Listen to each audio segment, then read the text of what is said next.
TDP Janasena కూటమిల సీట్లు పంచాయతీ అలా ఉండగానే ఇప్పుడు మూడో పార్టీ బీజేపీ వచ్చేసింది. కమలం రాకతో కూటమిలో భారీ మార్పులు చేర్పులు ఉంటాయి, అందులో ఎలాంటి సందేహం లేదు. ఇన్నేళ్ళు ఒంటరి పోరాటం అంటూ మేకపోతు గాంభీర్యం ప్రదర్శించి తర్వాత అసలు విషయం తెలుసుకుని మరీ ఎంట్రీ ఇస్తుంది. ఇంతవరకు బాగానే ఉంది. మూడు పార్టీల సీట్ల సర్దుబాటు మరింత జటిలంగా మారబోతోంది. జనసేనకైనా బీజేపీకైనా పెద్ద పార్టీగా టీడీపీఏ సీట్లు ఇవ్వాల్సి ఉంటుంది.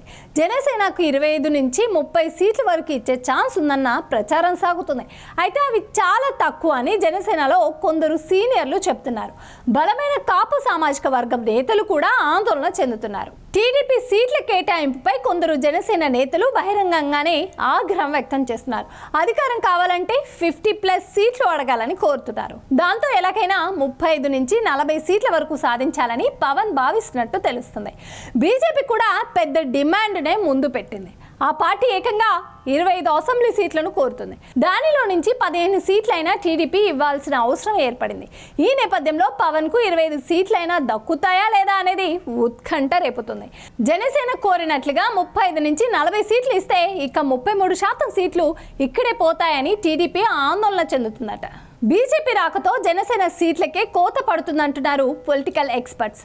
ఒకవేళ బీజేపీ పొత్తులో కలవకపోతే జనసేనకు అడిగినన్ని సీట్లు ఇచ్చేందుకు చంద్రబాబు ఓకే చెప్పారన్న ప్రచారం సాగింది.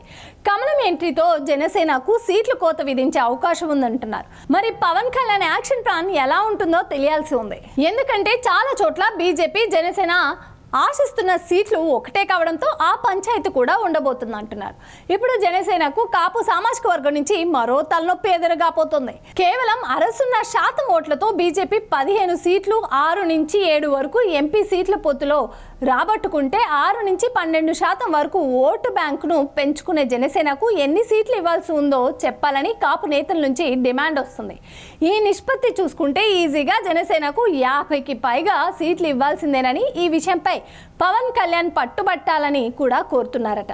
మొత్తానికి బీజేపీతో పొత్తు వల్ల ఏమి మేలు జరుగుతుందో ఎవరికీ తెలియడం లేదు. కానీ ముందు సీట్ల దగ్గర నుంచి అన్ని తలకాయ నొప్పులే అని అంటున్నారు.